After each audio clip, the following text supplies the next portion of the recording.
We have Tell to. me. Miss, can you please Tell teach me. in English? Oh, yeah. Huh. Basically, I told you, I'm so sorry. Yeah. Basically, I told you that in molar conductivity, Hmm. the salt was supposed to be 1 mole. Yeah.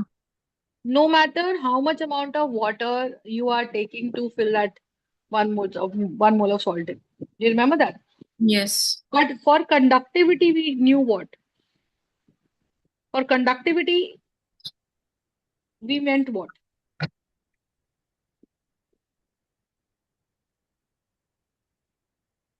For conductivity, we mean what?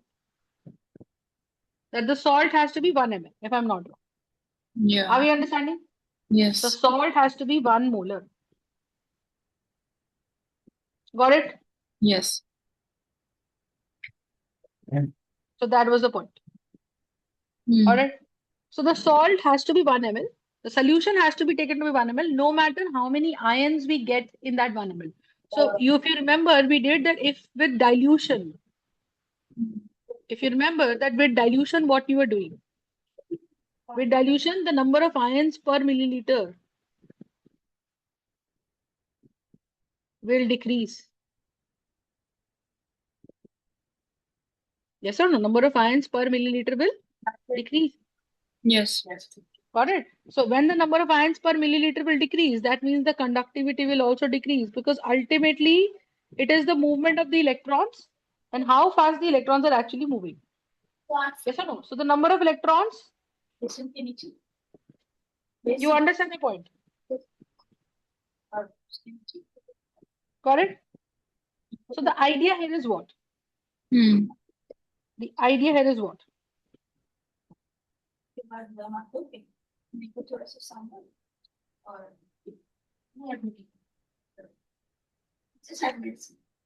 One second. Hmm. Hmm. Yes.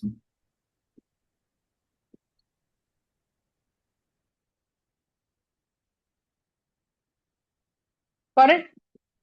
So that's the idea. Yes. Got it? Now understand. So that is the concept. Now you see, when we are dealing with more advanced concept of it, that is going to be my Kohlrausch law.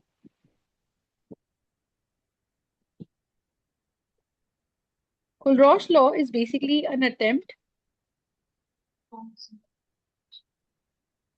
to measure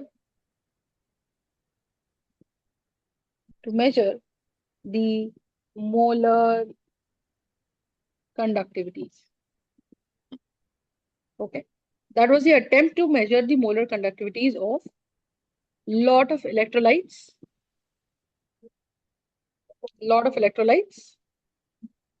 like Hmm. like acids, like bases, or like salts. All right. That was an attempt to measure molar conductivities of lot of electrolytes like acids, bases, or salts. Got the point? Yes. So what does that mean? Just understand. So electrolytes, when we talk about electrolytes are what? First of all, electrolytes are those solutions which can produce their own ions, Yeah. which can produce their own ions. So we know that every acid, if we put it in water, you understand that it is going to break down into its ions. That's it. Why is that? Because if we have a bond between H and Cl, so chlorine carries a negative charge and hydrogen carries a positive charge. Hmm. So if you put it in water, what do you think is going to happen, Rajan? That we are going to have water. Water. Water already carries a positive and negative charges. Yes. Because water itself carries a positive and negative charges, what does that mean? You're going It to have local part of. H minus. So this water molecules are going to pull the positive end and the H plus is going to pull the negative end and then they're going to break it down. Hmm. And when they're going to break it down, what does that mean? That H plus will be H plus and Cl will be Cl negative. Yes or no? So the idea here is what? The idea here is that H plus and Cl negative will be pulled apart. And when they will be pulled apart, that clearly means what? That they are producing their own ions because they are being pulled apart by water molecules. And why that has been become possible? Just tell me why that has been become possible. Because The bonds of water have overpowered the yeah, bonds yeah, of H correct. and C. Right. So we have what? We have H plus and we have Cl Hmm. negative. Are we understanding the point? Hmm. So anything which has ions and which has charged particles, they will be able to go through, they will be able to move, and hence they will be able to conduct electricity because electricity is basically the motion of the free electrons. Yes or no? Yes. So now you understand. So when we are talking about this system, similarly is the case with NaOH.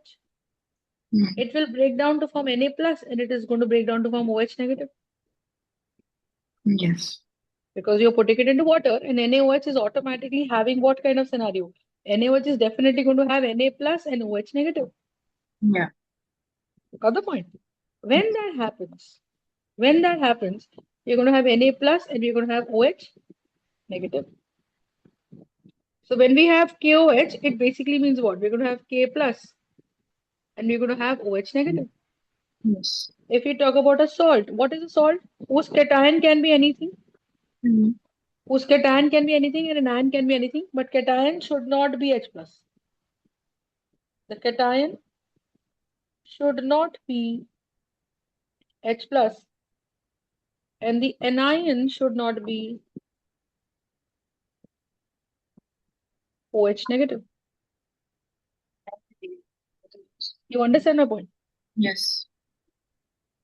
So what does that mean? What does that mean? That clearly means that, ma'am, anion, if it becomes OH negative, by nature it is a base. And cation, if it becomes H plus, it becomes an acid. So when we talk about any electrolyte, I'm going to say that electrolytes going forward will be of two types. One will be a weak electrolyte, and one will be a strong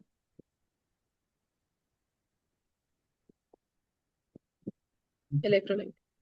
Are we understanding? One will be a strong electrolyte and one will be a weak electrolyte. What do you Yes. mean by a strong electrolyte? By nature, you understand that strong electrolytes break easily. Yeah.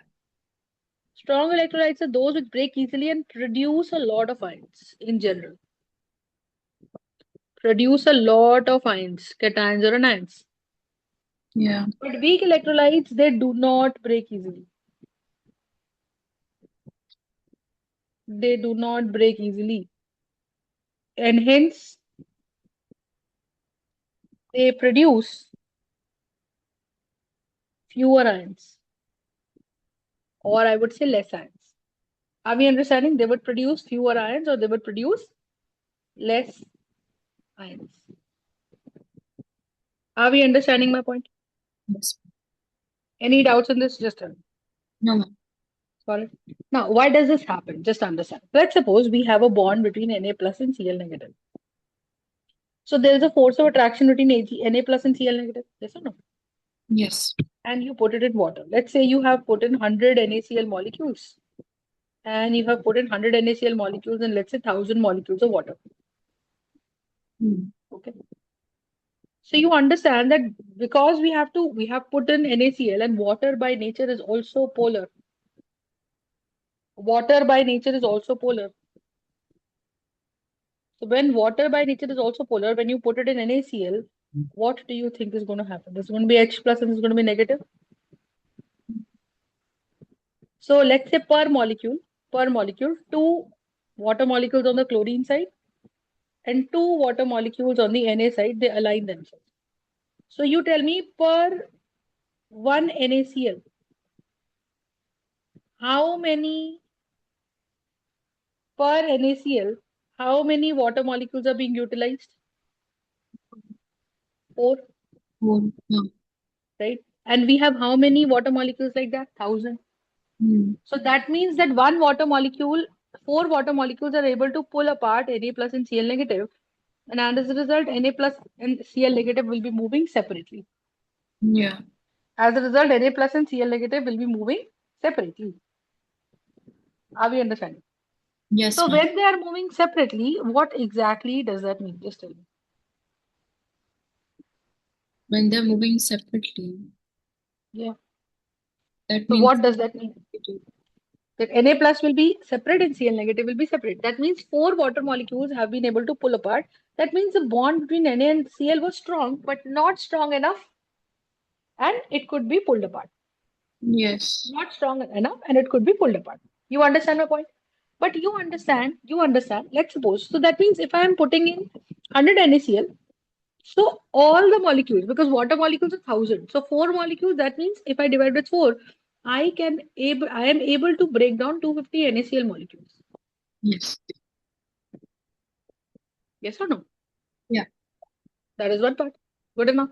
Now you understand that when this happens, similarly, you understand I have, let's say, one beaker and I have AgCl in that. And let's say I have put in 100 AgCl molecules again in the same beaker containing 1,000 molecules of water. But this time, the bond between Ag and Cl is very strong, very strong. Water molecules just start aligning themselves. You understand? When the water molecules just start aligning themselves, what exactly do you think is going to happen? Just tell me. Those water molecules will try to align themselves in such a way. They will try to align themselves in such a way that what is going to happen? That what is going to happen? That water molecules, the positive end will come here. Yeah. The positive end will come here. The positive end will come here.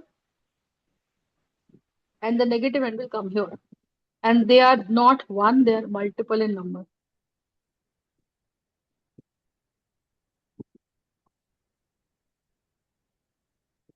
Are we understanding my point? Yes. So you understand that, what exactly is going to happen? What exactly do you think is going to happen? Just tell me.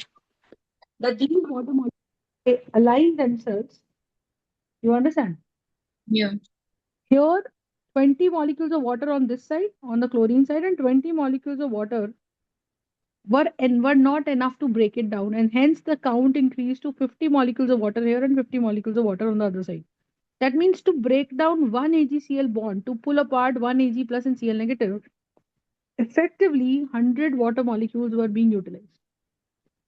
Yes. You understand? And when 100 molecules of water were being utilized, what does that mean? That, ma'am, ideally, if I look like that, only 10 AgCl I will be able to pull apart. Why? Because the bond between Ag and Cl is very strong. And Mm. because that bond is very strong, what does that mean? What does that mean? That, ma'am, because that bond is strong, yeah. So Ag plus and Cl negative we have, and they will not be breaking down. That means the remaining 90 AgCl molecules will do what? The remaining 90 AgCl molecules, they will come down and settle at the bottom. They will come down and they will settle down at the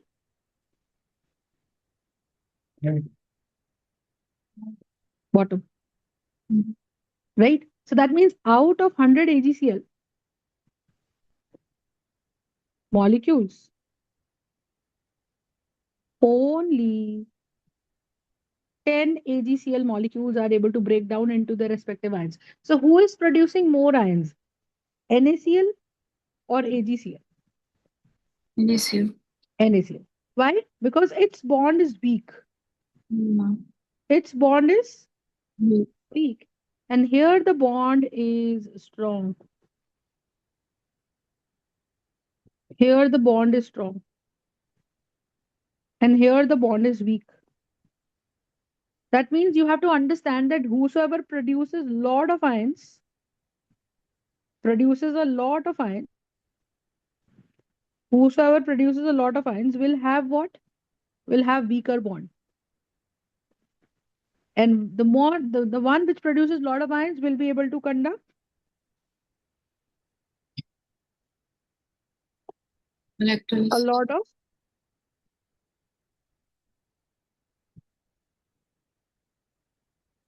will be able to conduct a lot of electricity. Yes or no? Yes, ma'am. Got it? So Mm. now you understand what is happening, right?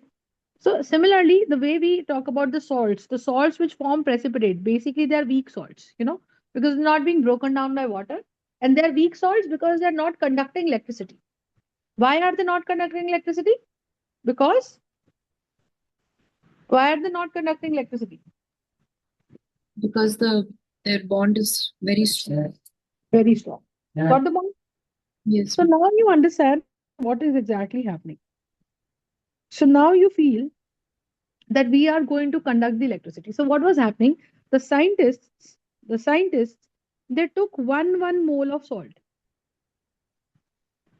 They took 1 mole of weak salt, or I would say that they took 1 mole of weak electrolyte. Electrolyte can be anything, acid, base, or salt, and 1 mole of strong electrolyte.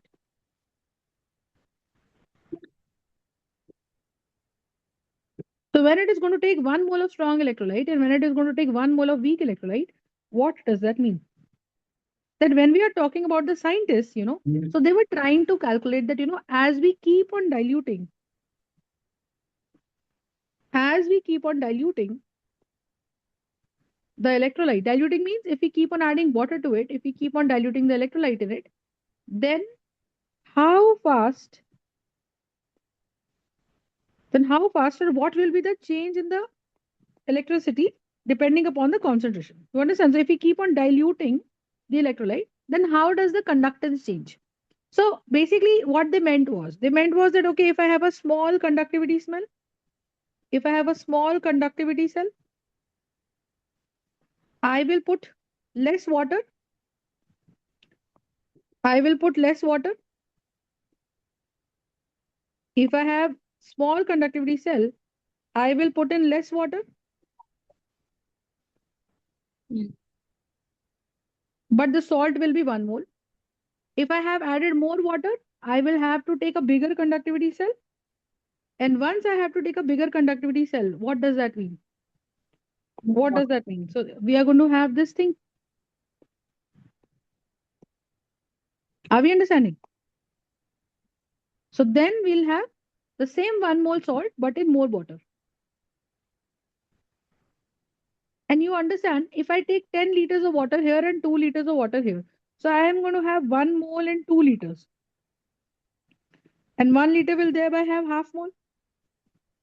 mm, Here I'm going to have 10 liters containing 1 mole. So 1 liter will have 1 by 10 moles. Do you understand that the salt is still 1 mole? The total salt overall, salt is still 1 mole. But if I divide it per liter, if I mm, divide it per liter, mm, mm. if I divide it per liter, then what do you think is going to happen? Its molar concentration will decrease per liter. Yeah, so it's basically with dilution, what is happening? The concentration decreases. Mm, The concentration decreases. Got the point? mm.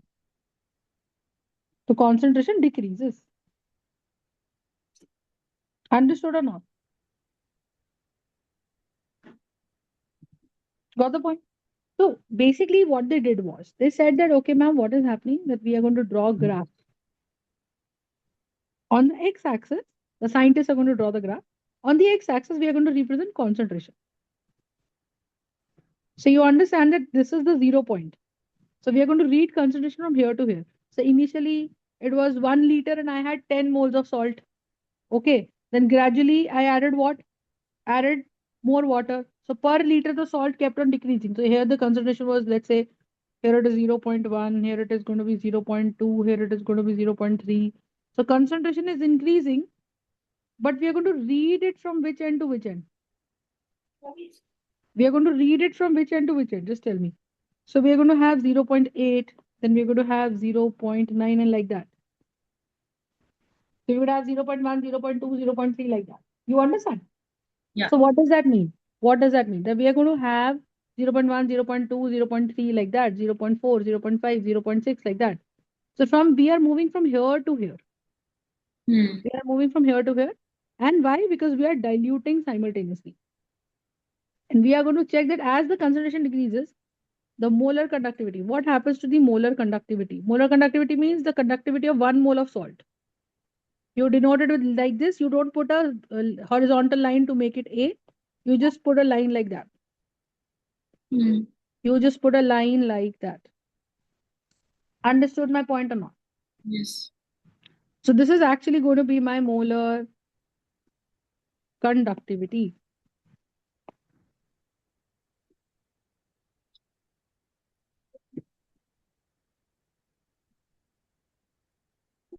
Yes or no? So for the strong electrolyte, when the scientist is, so you understand that strong electrolytes, they do not need a lot of water. The bond is weak. That means even 1,000 molecules of water are capable of breaking down all the molecules of the electrolyte. That means even at higher concentration, what do you mean by higher concentration? You tell me. Higher concentration means the solution's volume is less, but the salt is more. Yeah. That means water is less, but the salt is the same amount. But that less amount of water also is capable of breaking all the bonds of the solution. So we're going to have a higher concentration. Are we understanding this point? Yeah. So what does that mean? So when we are dealing with this solution, what does that mean? That ma'am, as we move from higher to lower concentration here, so at let's say at 1 molarity, the ions were, so you understand. If the concentration was less, that means the concentration was more, the water was less. That means even if we had all the ions, they were very close. So if Na plus wanted to run, the Cl negative will try and pull it apart because the beaker was small, the ions were closer. You understand? The beaker was small because the volume of the solution was less. So even though the ions were pulled apart, the ions were free to move, but ions were very close. Mm. And when the ions are very close, what does that mean? That if cation wants to move, all the anions will try to pull it apart. You Yes. understand the point? The anions will try to pull it apart. So Na Yeah. plus will run and Cl negative will pull it apart. Cl negative will run, Na plus will try to pull it apart. Am I right or no? Yes. So what does that mean? What does that mean? That ma'am, at let's say 1 molar, this at 1 molar concentration, let's say this was my molar conductivity. Obviously, you're decreasing the concentration. Decreasing the concentration means what is molarity? Molarity is number of moles divided by the volume. So number of moles divided by the volume. So here gradually, you understand, as the volume goes on increasing, the molarity will go on decreasing, the concentration will go on decreasing. So Yes. the graph for the strong electrolyte was like a straight line. This is a graph for the strong electrolyte. And what does this graph of strong electrolyte tells me? It tells me that ma'am, as the concentration is decreasing, you see gradually and eventually every decreasing concentration we are having a higher molar conductivity. With every decreasing concentration, we are having a higher molar conductivity. Am I right or no? Yes. So when this happens, what does that mean? That now understand. Sometimes what has happened that when we keep on adding more and more and more and more water, so obviously per the number of liters are increasing a lot. So per liter, the number of moles becomes so small, it would become it would become like this 0.0000001 moles per second, moles per liter. Now this is a very small number. 0.00001 moles per liter. This is a very small number and we cannot measure it. So we were not able to get this graph up till this point. This graph we were able to calculate midway, like that. But the scientists were like that, is there any chance that the concentration can become zero? But concentration zero would mean pure water. But you see, if we have taken salt and let's say I put that 1 spoon of salt or 1 mole of salt in a swimming pool, will the water become salty? Or even if it becomes salty, will you feel like that it is salty? No. That means the pool's water is too much for that 1 mole of salt to really make a true solution. It's pure water almost. So then the scientist said that this such a low concentration is very difficult to measure.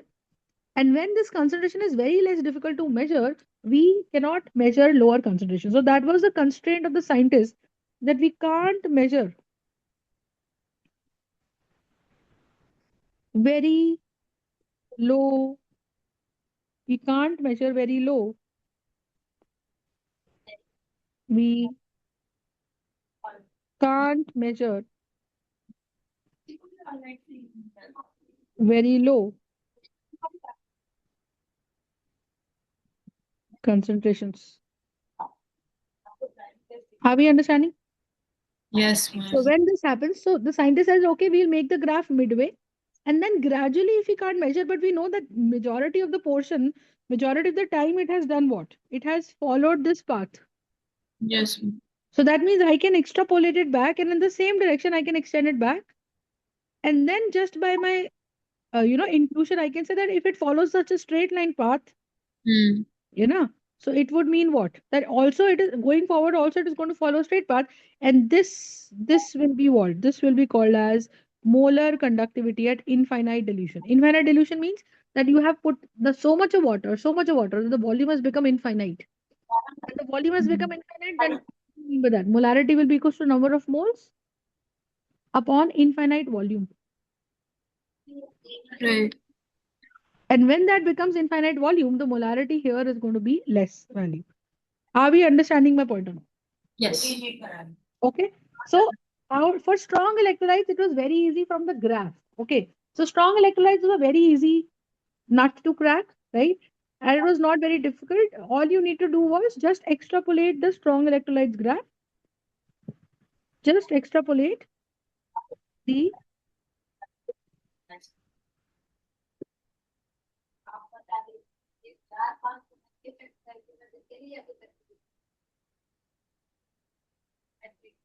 just extrapolate the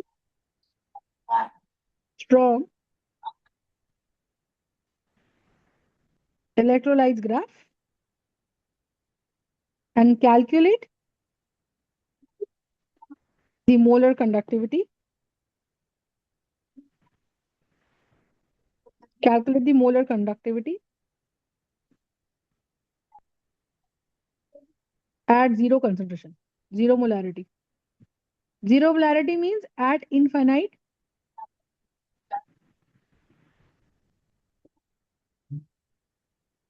dilution. Yes or no? Yes, mother. So when we have extrapolating this and calculating the conductivity at zero molarity, this is at infinite dilution. Are we understanding this part or not? Yes, mother. Got it? So for strong electrolytes, this could have been done. Then the scientists tried making a similar graph. So you must have seen how how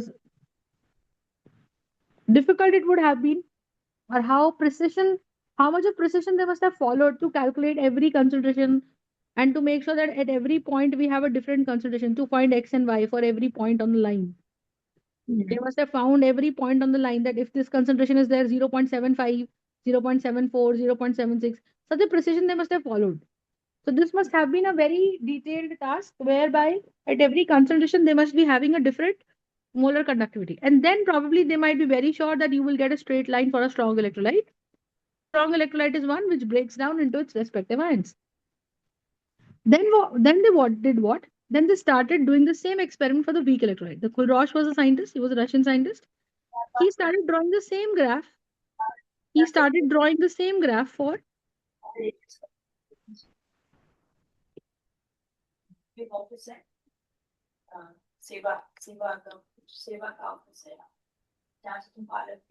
he started drawing the same graph for so this is molar conductivity again, and this is the concentration again.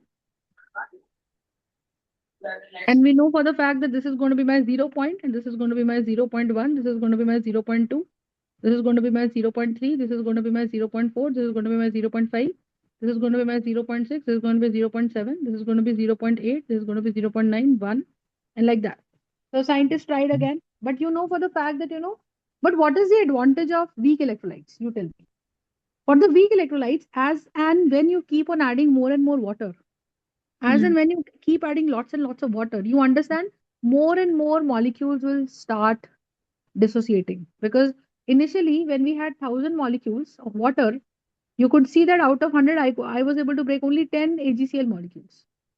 Hmm. That means at the higher concentrations, when the water is less and the salt is more, the water molecule is unable to break all the salt molecules. And when it is unable to break all the salt molecules, what does that mean? That at the higher concentrations, the molar conductivity will be very less. Yeah. So this graph will go like this. So even if you dilute it a bit more, the number of ions are not increasing much. So the molar conductivity will be somewhere like that. It will follow a little bit increase, very slight increase. Can you see that? Yeah. So that increase will be very less like this. And suddenly, like this. So this graph showed a very different steep increase. What does it show? It shows as you keep on adding water is trying to increase the number of ions. At a certain point, it will. But at a certain point, the water becomes so much that when they were pulling, they were all around the molecules of the salt to break it down and to pull apart the ions and to make the ions free. But the ions were not getting separated. The ions were very tightly packed. But then, if you keep on adding water, so you will reach a situation where the concentration will reduce a lot. You have added a lot of water, and then at certain point, immediately, all the ions will break, and immediately the number of ions at this point, the number of ions will increase tremendously. Mm. And then when the ions are set free, then this increases and it becomes, but it keeps on increasing. And once it keeps on increasing, it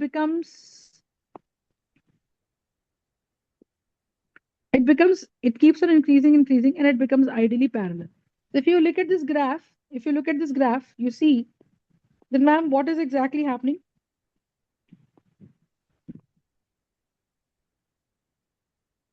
You keep on increasing, you keep on diluting it. So you will see that, ma'am, I'm going to get a graph like this. So Mm. this will go and like this. So it will ultimately be parallel to x-axis, but it will never be able to touch the x-axis. Yeah. So now here for weak electrolyte, here for weak electrolyte, it becomes very difficult.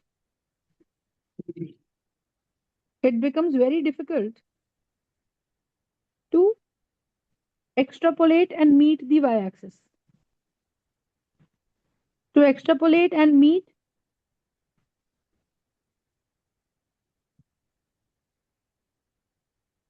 the y-axis. Am I right or not? Yes, ma'am. Yes, ma'am. Got it?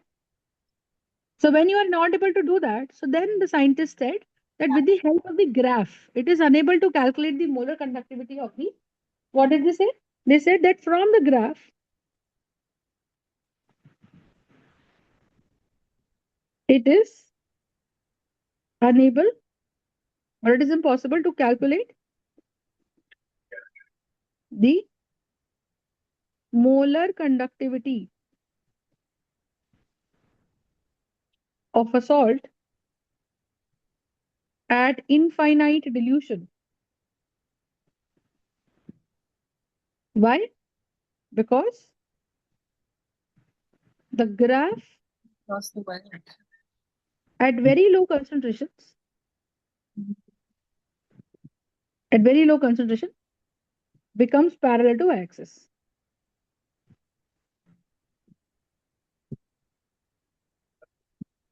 Becomes parallel to y-axis. Do you understand the point or not? Yes, ma'am. So when the graph becomes parallel to y-axis, it would mean what? That from the graph, right? And also you understand. So the question arises that why do we get to see a very steep increase? Why do we get to see a very shallow increase in the initial phases? Why is that? Because this shallow increase is due to what? This shallow increase is due to On what? between NAC. Because in this case, it's a weak electrolyte. And weak Yeah. electrolyte, the ions are not free. Mm. So even if you're adding in water and water and water, that water is unable to create a lot of ions to have a very, to have a very considerable increase in the molar conductivity. Yeah. You understand? So you understand if you're adding water, obviously the volume is increasing. So you are taking bigger and bigger conductivity cells to accommodate that water.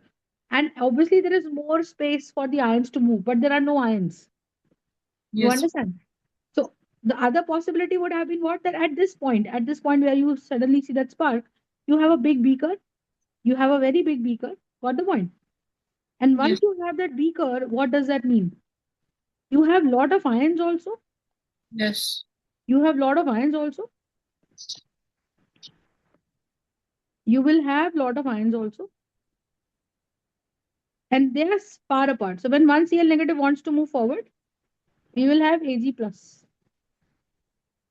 And they will not be able to pull it back. And thereby, the bigger the beaker, more is the volume, more number of ions, and they have less attraction pulling them back. Then suddenly all the factors favor the conductivity and it spikes up like anything.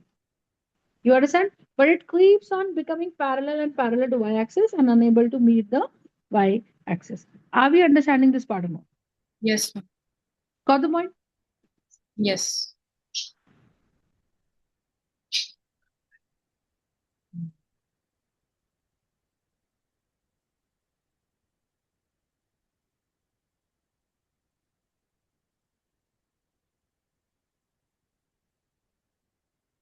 Got it?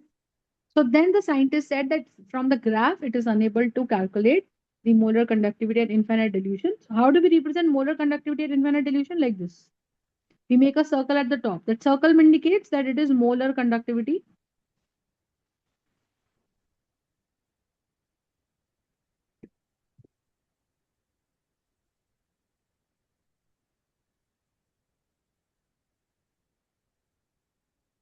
at infinite dilution.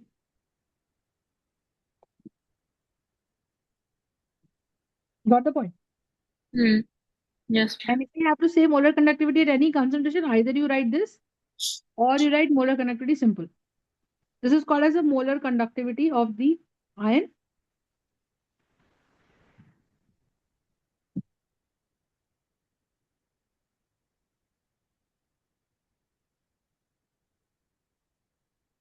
At any concentration C. Hmm.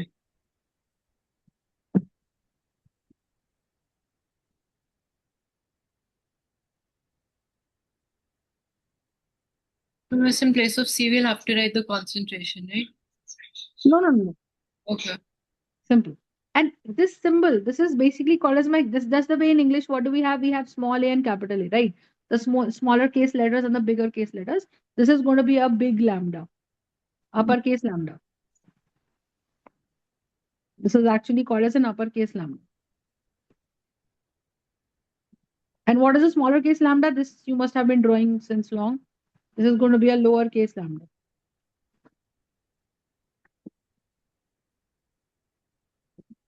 Are we understanding? So we have an uppercase lambda and we have a lowercase lambda. Lowercase lambda, which is this, we use to represent the molar conductivities of ions. Yeah. Molar conductivity of ions. And this uppercase lambda is used to calculate the molar conductivity at infinite dilution for compounds, whole compounds, like NaCl. You understand? Yes. So that is the idea. Any doubts in this? No, ma'am. Got the point? So that is the idea we have. Got it?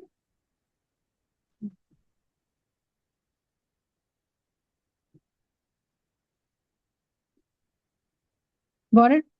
Yes. So let's say the question will give me what? The scientists said one thing. They said that, if we have a strong electrolyte, you understand? So Hmm. scientists said that, rather than dealing with the compounds, you deal with the ions. That somehow if we are able to get 1 mole of H plus ions in the solution, only 1 mole of H plus ions, we can always calculate their molar conductivity. And we can record that value for a very longer period of time and use it whenever required. So let's say for 1 mole of H plus, the value of molar conductivity is, let's say, 659 value, molar conductivity. Similarly, for 1 mole of nitrate ions, I will have a molar conductivity of, let's say, 300. So what will be the molar conductivity at HNO3? You know that 1 mole of HNO3 will break down to what? So 1 mole of HNO3 will break down to form what? Plus and NO3 minus. So I can simply add the molar conductivity of 1 mole of H plus and 1 mole of NO3 negative. So that is going to be 659 plus 300. And that's going to be my 959 answer. Yeah. You understand the point? So Yes. what I'm trying to tell you is that, it doesn't matter so it doesn't matter. So when we deal with ions, it doesn't matter what electrolyte, the kind of electrolyte we're dealing with. It can be a strong electrolyte or it can be a weak electrolyte. You understand? Yes. All we need to know is what? 1 mole of ions conductivity. For example, if I give you Na plus, molar conductivity is, let's say, 500. And if I know OH negative, so I can calculate the molar conductivity of OH negative, that is somewhere around 800. So now if I ask you to calculate the molar conductivity of NaNO3, How will I calculate? Na's value is 500 because I know that when 1 mole of NaNO3 will break down, it is going to give me 1 Na plus and 1 NO3 negative. Mm. So when similarly, let's say I have two molecules. So two molecules of NaNO3 when they break down, so they're going to give me 2 Na plus and 2 NO3 negative. Mm. Because that every molecule is thereby giving me what? One cation, one anion. Yeah. So if I have 10 molecules of NaNO3, it gives me what? 10 Na plus and 10 NO3 negative. Yes. Got the point? Yes. So what does that mean? Just tell me. Means So we if I just, have 1 mole NaNO3, that clearly means what? That I have 6.022 into 10 raised to the power 23 NaNO3. So every molecule when it breaks down, so it is going to give me 6.022 into 10 raised to the power 23 Na plus ions. And it is going to give me 6.022 into 10 raised to the power 23 NO3 negative ions. mm,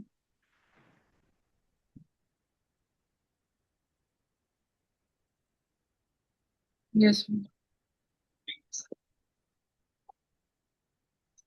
So that would mean that this is basically nothing but what? This is 1 mole and this is also 1 mole. You understand? So let's say 1 mole of calcium ions, molar conductivity. How will I write this down? Lambda calcium plus 2. This. Circle at the top means molar conductivity. So Yes. lambda m circle at infinite dilution for calcium is, let's say, 300. So now if I ask you the molar conductivity of CaNO3 whole twice, what will you say? You say that, ma'am, you want to find the molar conductivity at infinite dilution for calcium nitrate. But that is going to be equals to molar conductivity of Ca plus 2 ions and 2 times the molar conductivity of nitrate ions. Yes or no? Yes. Because once calcium nitrate breaks, so 1 mole of CaNO3 whole twice, it is going to give me breakdown and give me what? It is going to give me Ca plus 2 and it is going to give me 2 NO3 minus 1. Mm, Got the point? yes. So that's what it basically means. So now you can easily calculate CaNO3 whole twice. It's going to give me 2 calcium ions. So calcium ions value is 300 and NO3's value is given to me per mole. Per mole's conductivity of NO3 will be given to me as what? It is, let's say, given to me as how much? Let's say NO3 is 300 again. Okay. So 300 plus 300 times 2. So overall this value comes out to be, this overall value 900 is going to be the molar conductivity at infinite dilution of CaNO3 whole twice. Mm, okay. Are you understanding this part? Yes.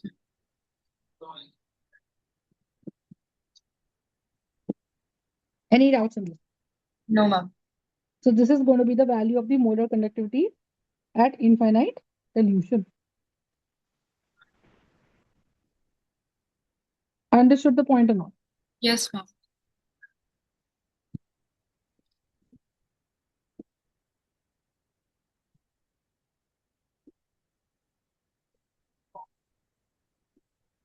Got it? So Yes. scientists said that, for every electrolyte, for every electrolyte, we will try to calculate the molar conductivity at infinite dilution by using the values of their ions. By using the values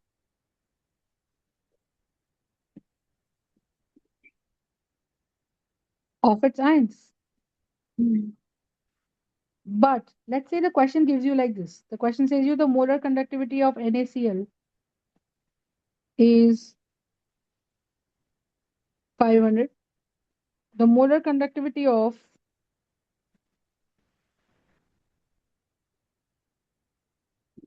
HCl is 1000. The molar conductivity of CH3COONA is, let's say, 1200. The question says calculate the molar conductivity of CH3COH. Now they have not given you any ions, but you understand that we know that how NaCl breaks. It is basically going to give me one Na plus and one Cl negative. HCl is going to give me one H plus and one Cl negative. CH3CO Na is going to break down like this: CH3CO negative and Na plus. And this is going to give me what? CH3COOH. This is going to give me CH3CO negative and H plus.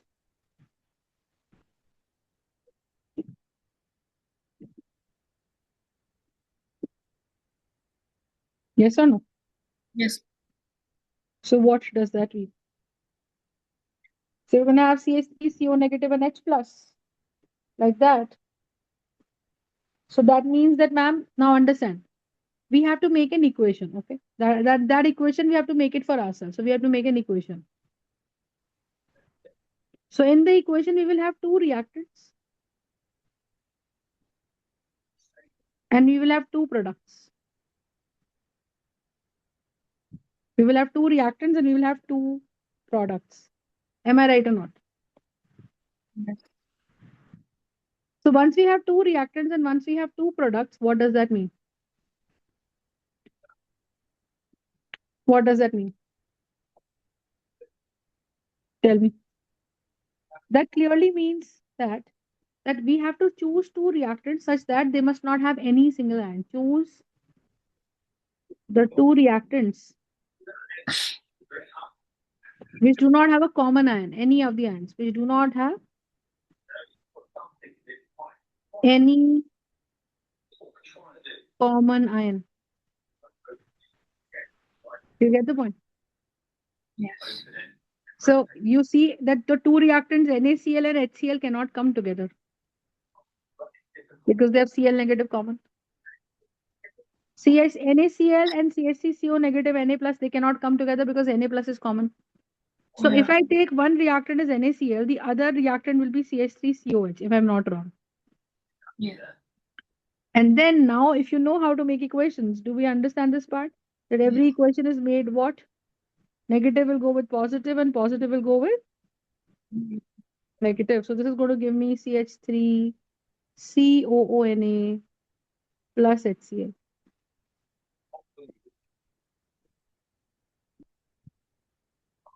Yes or no? Yes or no? Okay. Got the point?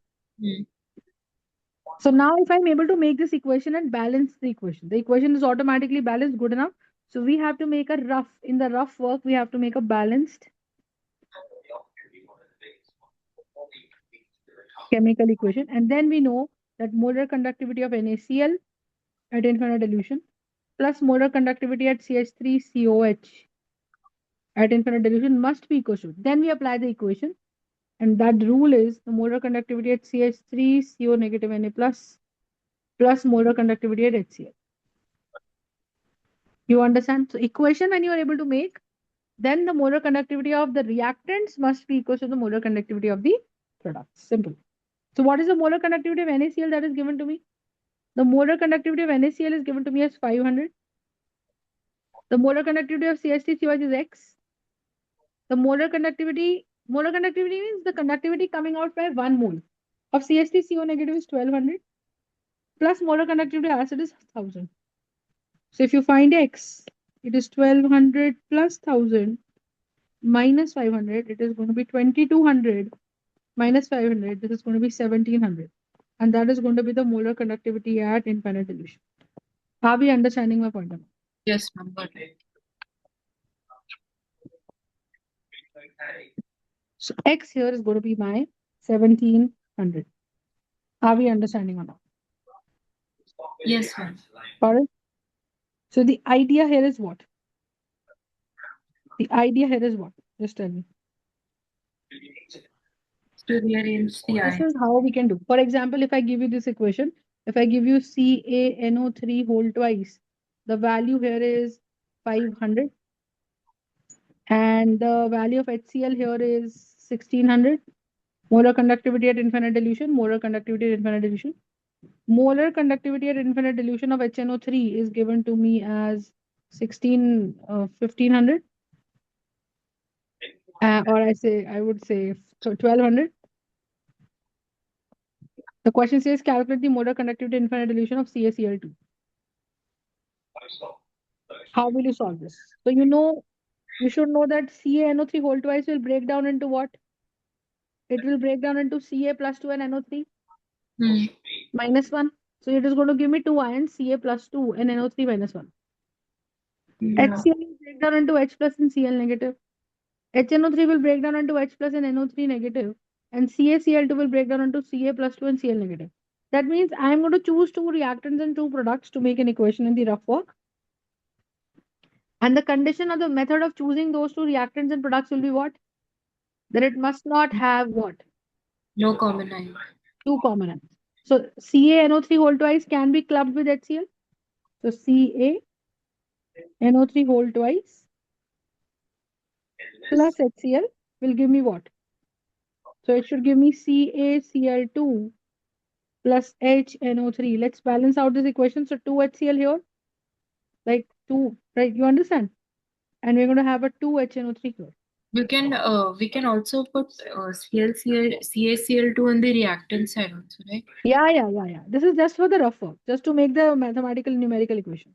Hmm. So what will you say? Molar conductivity. So 1 times molar conductivity of CaNO3 whole twice plus 2 times molar conductivity of HCl should be equals to molar conductivity of CaCl2 plus 2 times molar conductivity of HNO3. So molar conductivity of NO3, CNO3 whole twice is going to be what? This is given to me. This is given to me as 500. Molar conductivity of HCl is given to me as how much? 1600 times 2. CaCl2 I have to calculate. HNO3 is 1200 times 2. So this gives me what? This gives me 500 plus 3200 gives me X plus 2400. So this gives me 3700 minus 2400 here is going to be X. So once you solve it, you get 1300 is going to be the molar conductivity of CaCl2.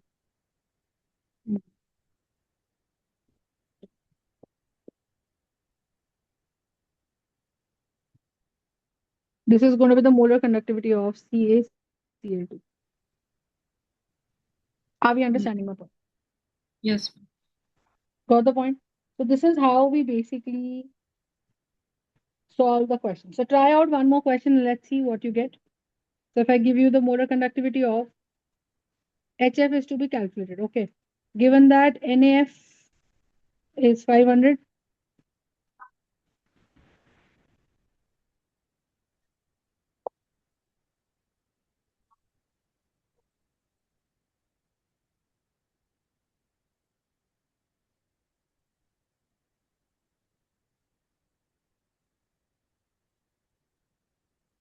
Okay, solve. Okay.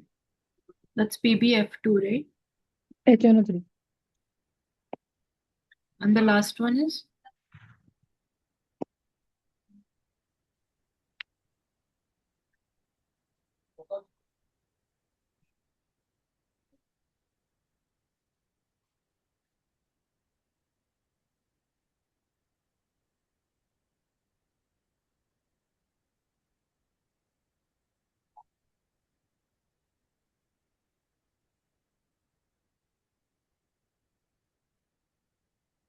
Solve. 1200.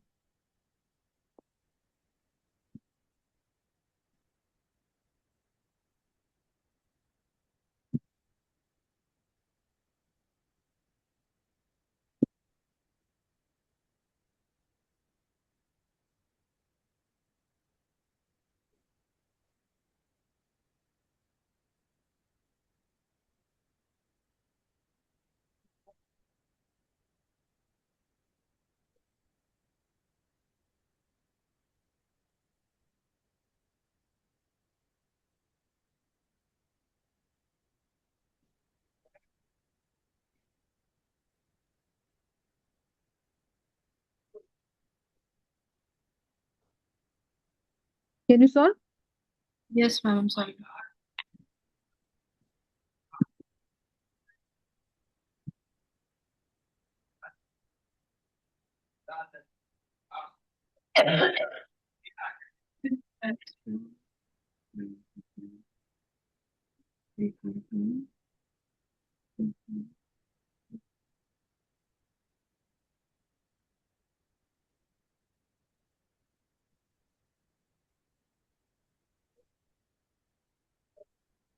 What is the answer?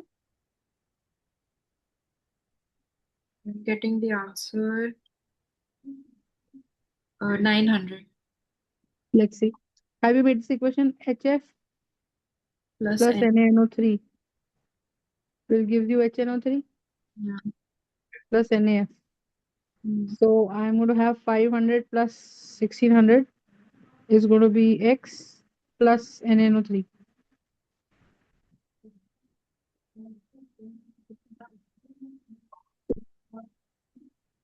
So 500 plus 1600 is going to be X plus 1200. Mm. Yeah. So 500 plus 600, 1600 minus 1200 is going to be my X.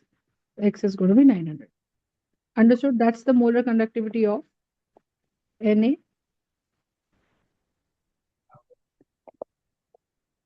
NaNO3.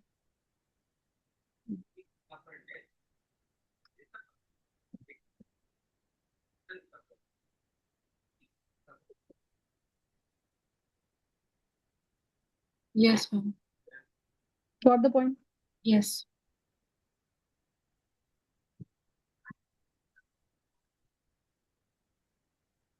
So that's it for today. I hope Kohlrausch law is clear. Right? This is the actual Kohlrausch law. That we are using the strong electrolytes molar conductivity values to Mm. calculate the weaker electrolyte value because we cannot do that from graph. Okay? Yes. All right. Okay. Thank you so much. Bye bye. Thank you, ma'am.